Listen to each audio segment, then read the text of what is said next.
Hello everybody! My name is Invisible Girl. Today I will show you how I do my everyday makeup.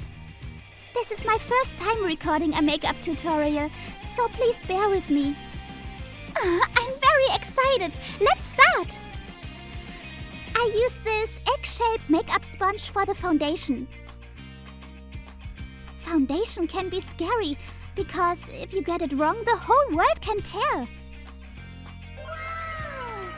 The next step is setting powder.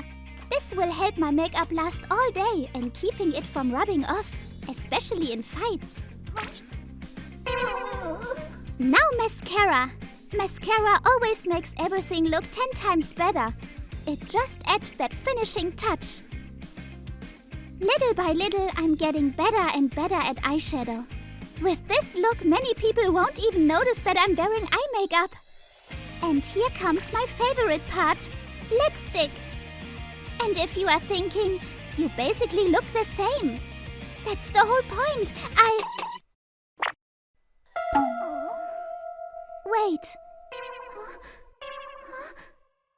You can't see anything, right?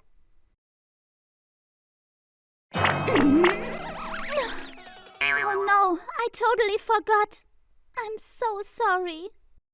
Anyways, I hope you liked my makeup tutorial. Do try this look and share your experience in the comment section below. Bye bye!